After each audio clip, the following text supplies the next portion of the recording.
ഇന്നാണ് ആ കല്യാണം. അതെ, ഒരുപാട് പേര് കാത്തിരുന്ന ആ കല്യാണം ഇന്നാണ്. നമ്മുടെ സ്വന്തം നടാശ മോളുടെ കല്യാണത്തിനാണ് ഞാൻ പോകുന്നത് കേട്ടോ. അപ്പോൾ കുറച്ച് സുന്ദരിയായിട്ട് തന്നെ പോകണ്ടേ. അപ്പോൾ ഈ ബ്യൂട്ടിഫുൾ സാരി എനിക്ക് തന്നുള്ളത് വിമയ ബൈ രമ്യ എന്നുള്ള ഒരു ഇൻസ്റ്റഗ്രാം പേജിൽ നിന്നാണ്. നല്ല കിഡിലൻ സാരി കേട്ടോ, ഒരു രക്ഷയില്ല. എനിക്ക് ഒത്തിരി ഇഷ്ടപ്പെട്ടു. പിന്നെ ഈ ഇടയ്ക്ക് എന്നോട് ഒരുപാട് പേര് ചോദിക്കുന്നതാണ് ജാസി ബ്ലൗസ് ഒക്കെ എവിടെ സ്റ്റിച്ച് ചെയ്യാറുള്ളത്.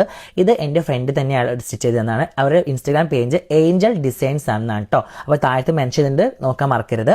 അപ്പോൾ എനിക്ക് മേക്കപ്പ് ഒക്കെ ചെയ്തിട്ടുള്ളത് നമ്മൾ സ്വന്തം രശ്മി ചേച്ചിയാണ് എനിക്ക് ഒരുക്കുന്നത്. എനിക്ക് ഭയങ്കര ഇഷ്ടപ്പെട്ടു. അതേപോലെ സാരി ചെയ്തു തന്നതും ചേച്ചിയുടെ കൂടെ വന്ന ചേച്ചിയാണ് കേട്ടോ. അതും അടിപൊളിയായിരുന്നു. ഇതാണ് എൻ്റെ ഫൈനൽ ലുക്ക്. എനിക്ക് ഒത്തിരി ഇഷ്ടപ്പെട്ടു. സാരി ആയാലും മേക്കപ്പ് ആയാലും എല്ലാം കിഡിലനായിരുന്നു. ആദ്യമായിട്ടാണ് ഞാനിങ്ങനെ മുടി അഴിച്ചിട്ടിട്ട് ഇങ്ങനെ ഫ്രീ ഹെയറിൽ പോകുന്നത്. അപ്പോൾ അത് ഒരു പ്രത്യേക ഒരു ഭംഗി തന്നെയായിരുന്നു. അങ്ങനെ കല്യാണ വീട്ടിലെത്തി, അടിപൊളിയായിട്ടുണ്ടായിരുന്നു. രണ്ടുപേരെയും കാണാനായിട്ട് ഒരു രക്ഷയില്ല. ഹണി ഉണ്ടായിരുന്നു, ഹണിയോട് കുറേ നേരം സംസാരിച്ചു. പിന്നെ അതുപോലെ ഹരണി മമ്മി ഉണ്ടായിരുന്നു. പിന്നെ അവരുടെ കൂടെ നിന്ന് ഫോട്ടോസും സ്റ്റില്ലും ഒക്കെ എടുത്തു.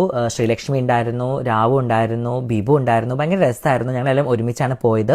പിന്നെ അവിടുന്ന് ദീപ്തി മമ്മനെ കണ്ടു. കുറേ ആയി ദീപ്തി മമ്മനെ കണ്ടിട്ട്. ജാൻമണി ഉണ്ടായിരുന്നു കേട്ടോ. പിന്നെ ദീപ്തി മമ്മൻ്റെ ഒരു കിഡിലൻ ഡാൻസ് പെർഫോമൻസ് ഉണ്ടായിരുന്നു, അടിപൊളിയായിരുന്നു. അത് കഴിഞ്ഞിട്ട് അവരുടെ ഫ്രണ്ട്സുകളുടെ ഒരു അടിപൊളി ഡാൻസ് പെർഫോമൻസ് ഉണ്ടായിരുന്നു. അത് കഴിഞ്ഞിട്ട് നമ്മുടെ രാവുവിൻ്റെ ഒരു മാസ്റ്റർ പീസ് ആയിട്ടുണ്ടായിരുന്നു, അത് അവൻ കളിച്ചു. പിന്നെ ഞാനും ഒരു ഡാൻസ് കളിച്ചിട്ട്, ഒരു ക്ലാസിക്കൽ ഡാൻസ് ആണ് ഞാൻ കളിച്ചത്. ഞാൻ കളിച്ച ഡാൻസ് ഏത് പാട്ടാണെന്നുള്ളത് നിങ്ങൾ താഴത്ത് കമന്റ് ചെയ്യാൻ മറക്കരുത് കേട്ടോ. അപ്പോൾ അത്രയും അടിപൊളിയായിരുന്നു കല്യാണം. ഒരുപാട് സന്തോഷമായിട്ടുണ്ടായിരുന്നു. ഇയാളെ മനസ്സിലായോ? നോക്ക് മക്കളെ, നോക്കങ്ങോണ്ട്. അപ്പൊ അത്രേ ഉള്ളൂ. ടാറ്റാ.